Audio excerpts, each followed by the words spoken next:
Ebyatuuse ku mukyala wa Bobi Wine okusinziira ku Bobi Wine byagezezaako okubeera ng'alambula ne mukyala we byalambulula ng'ali mu ddwaliro. Mazima ga Katonda byennyamiza era byewuunyisa. Okusinziira mu statement Bobi Wine gye yawritinze down agamba nti mukyala we baatuuse n'omukaka okutuula wansi ng'olwo buno bamukaka okubeera ng'ajja mu password y'essimu. Mbu yagaanye okubeera ng'ajja mu password y'essimu bakebere balabe Bobi Wine amukubirawa oba akubire Bobi Wine amugambe agezeeko okumubuuza wajjali balini bategere wajjali mbu bamuyuliza ne browse ne bamukuba ebifaananyi nga bamaze okubeera nga bayuza browse ya Babitungo Kyagulanyi. Amakulu mu kyo ebifaananyi ebyobuseegu kubanga omuntu akuyuliza browse obeera osigaza either kalega oba tokalimu kyoba osigaza ku mubiri wabeera tewali. Bobi Wine agamba batuuse okubeera nga bayuliza mukyala we browse gye yabaddemu ne bamukuba ebifaananyi. Embeera ya bunkeeke. Soka olize ku statement ya Babitungo Kyagulanyi we yabeeredde mu ddwaliro. These people were drunk and they were very provocative. One of them asked me how I could end up marrying a traitor of Uganda as if I'd never saw Nyankole to marry. Yesterday, the group that came to raid our home was a different group. They were so many, heavily armed, drunk, and they looked the same and spoke one language. They broke into the gate, the lower gate. Our Askari was in a different corner, so he saw them and he called me.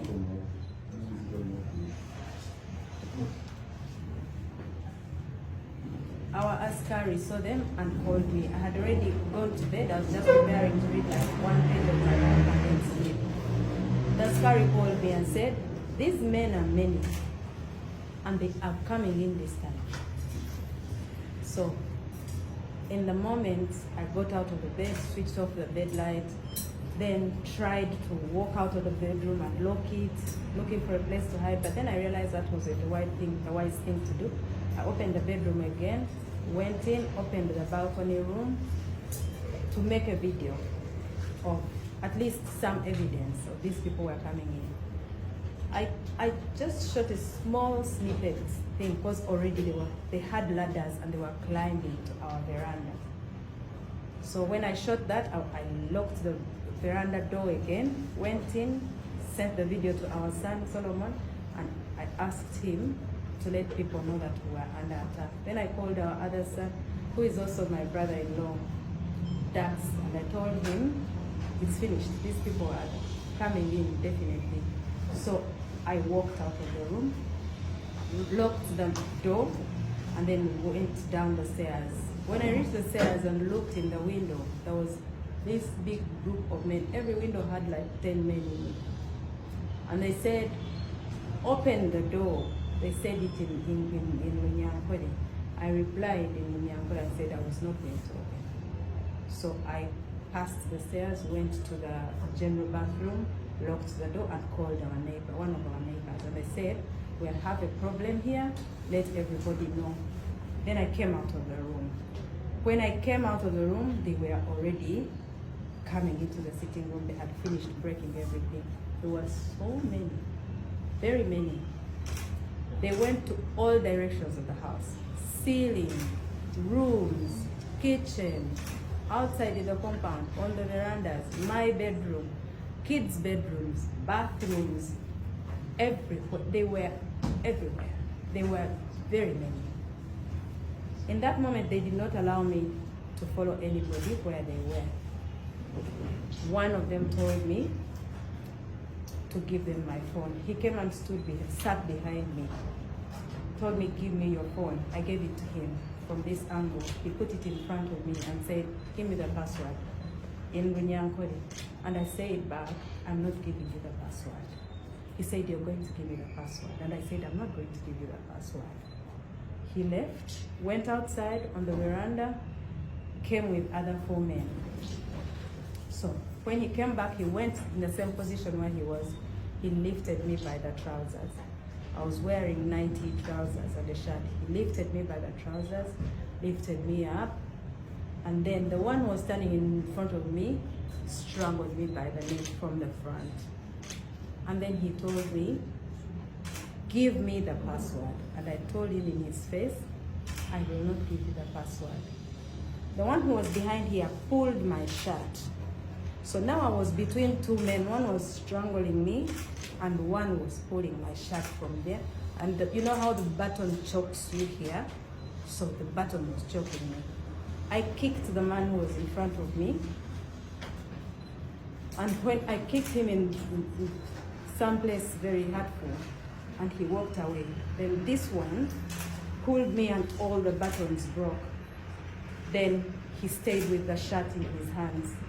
So I walked across the room naked. Now, in that room, there were so many men. Some of them just shied away and looked to the side. Some of them kept looking, and there was one sober one. And he said in Luganda, nedda, Mama Mudwaliro, the sat here, it was on the floor. One of them picked it and said, Wanike mikono, oyambale sat. And I said, no, give me the shirt, I'll dress myself up. He gave it to me. In that moment, the other guy who took my phone and who had my shirt who tore my shirt in the beginning, came back and held me by my hair. It was plaited like this last night. He held me by my hair and pushed me all the way up to a pole across in the sitting room. And I hit my lip. And then he told me, bring the password. I said again, there's no password for you. Then he pulled me down on the floor.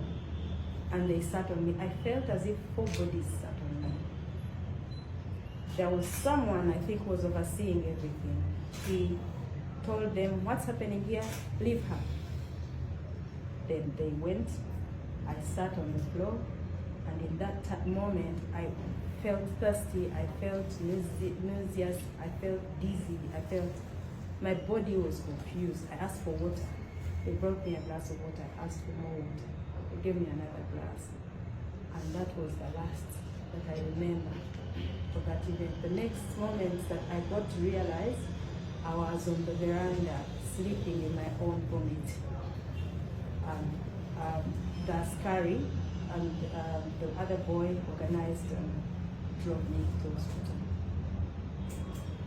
So they left you in your house or your house? They left me in my house. In my house or on the veranda, because when I realized I was outside on the veranda, sleeping in my own vomit. So all this while, they were asking me where my husband was. Where is your husband? I said, I don't know where he is. They asked me, did you think you would bring your brother here to run on Kampala MP and win? That's not how you come and conquer it. I don't have a brother that runs for any position. They kept asking the askari, where are the children? They beat him. Beat him here on the face. He has another cut on the head.